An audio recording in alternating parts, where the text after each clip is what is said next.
Hi friends, welcome back to my studio. I'm Katie. If you're new here because you are excited about the Common Planner, welcome. I am too. If you haven't heard of the Common Planner and you were following me from other things, then let's talk about it. Either way. So the thing about the Common Planner by Sterling Ink is that I was so excited about it when it was first announced. I had already been working on a video, which I will link above, comparing different grid-based planners. So the Aura Estelle ones and the Hobonichi Cousin. I was already in the middle of that video, and then Catherine from Sterling Ink posted the sneaks on her Instagram for this planner. And so I worked it into my overview, and I was so excited. And then spent the weeks and months following convincing myself I didn't need it. So I was really attracted to the design aesthetic, which is really clean and simple. I really like it. I hate the colors on the Cousin. I really do. And that was the thing that was really slowing me down from wanting to get a Cousin. It's a B6 size, which is my favorite size and the one I am committed to using from now on based on all the accessories that I've bought it. So there was a lot I really, really liked about it. What was holding me back is that well, for one thing, I never use my monthly. And so having them, when I was doing my self-printed custom planner last year, you can click this video here to see my overview of that at the end of 2022. I just stopped doing a monthly. And these weeklies, while they are gorgeous, and I love that they are so neutral and so beautiful, they are really skinny. Significantly smaller than the 1.5-inch wide that I was used to using, that all of my stickers are in and whatever. And so I just, at the time back in September when the pre-order was happening, I was like, I love it, but it's not the right thing for me. I'm cheering you on. This is amazing. I love it, but it's not for me. Because at the time, let me show you a planner layout I was doing. At the time I was doing this. So lots of box-based stickers, and I really needed the 1.5 inches. In the time between when the pre-order happened and now, I totally switched to a more journal style layout based on the Take a Note planner. And all of these changes happened in the time between when this planner was announced and when people started receiving it. So I chose not to buy during the pre-order, despite the fact that I was fully aware that the pre-order was happening and the fact that I wanted to own one. I thought I was making a principled stand not to buy a thing I wouldn't use and didn't need. So the pre-order passed me by. Then they started doing the retail extras, and those kept selling out. And then people started posting their individual pictures of them and it. And in particular, the thing that really most changed my mind is Sterling Ink's videos, Catherine, the creator, of her changing this weekly spread. So she's got a whole bunch of versions where she whites out these and then she divides the page in different ways. And I found that really inspiring. And you really don't need a lot of whiteout because of how compact and how little color there is. It's really easy to actually rearrange that. You kind of have to write over the hourlies. I wish the hourlies weren't there. That's not personally something I use right now. Maybe in a year of experimenting with this, I will find a way to do so. But, I'm a little afraid that it will just say 8 to 4 work. Which I guess in a planner this small isn't as huge as I thought it was. But then this isn't my work planner, and I like to keep those tasks separate. So I feel like there's just gonna be, if I follow the hourlies, there'd be a lot of just space that I wasn't using, and then not enough space in the time I needed it.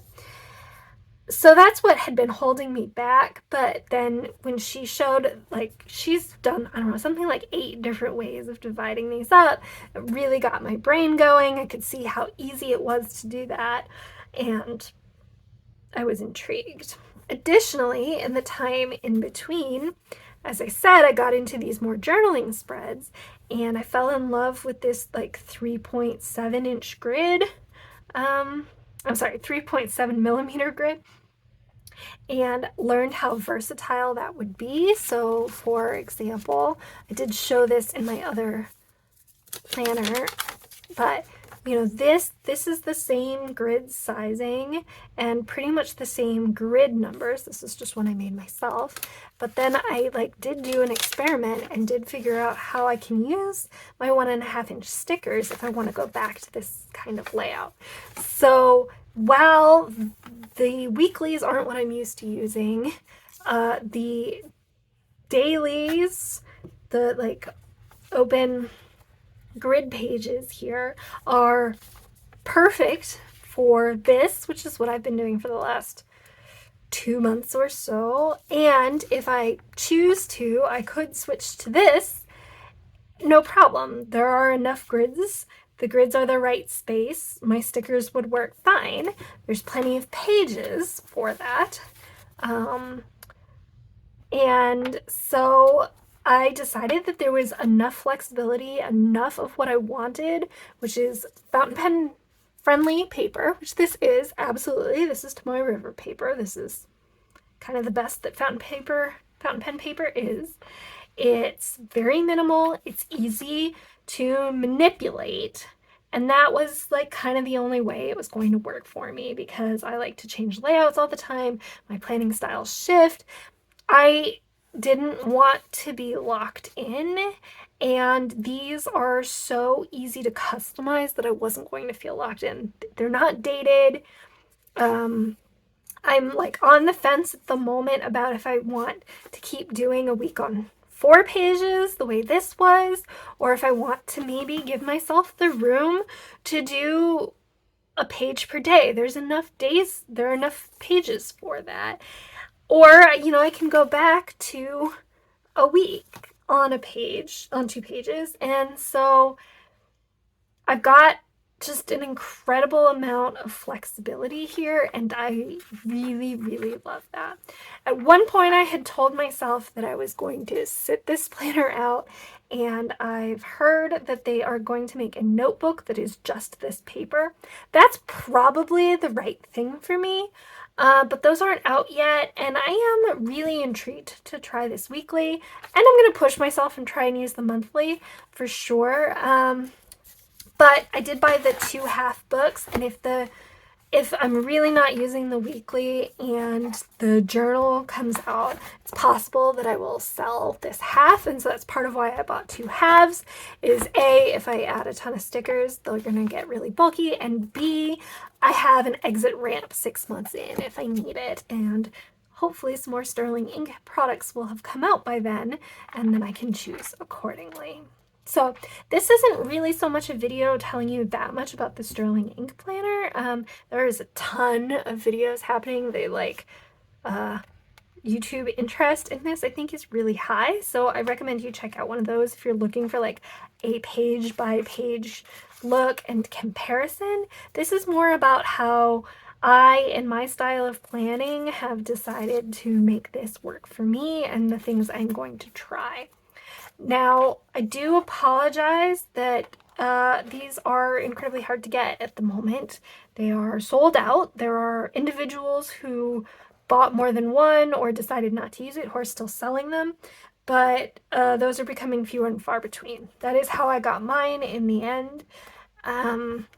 But they have announced an undated release that will be coming, and there will definitely be a 2024 release. So I'm sorry to the friends who wish they had this and can't get it. I will post a link to my printable shop where I have this grid, which is not the same. It is not a copy of the Sterling ink one. I came up with this before the planner came out. It's got these dots to help you if you decide you want to do this this like kind of layout with the stacked grids. But this isn't meant to be a plug to my shop. This is just a like, if you want to play along and can't, that's a way that you can do it. It's got enough grids spaced in a way that you can use your 1.5-inch stickers if you want to in the same amount of space. To the friends who are here because you also have a common planner, I look forward to hearing from you, and we're gonna have, I think, a lot of fun this year, experimenting, seeing where things take us, and I really don't know, and that is part of the fun. Anyway, this is the planner I swore I wasn't going to buy multiple times for months, and here it is. Let's do 2023.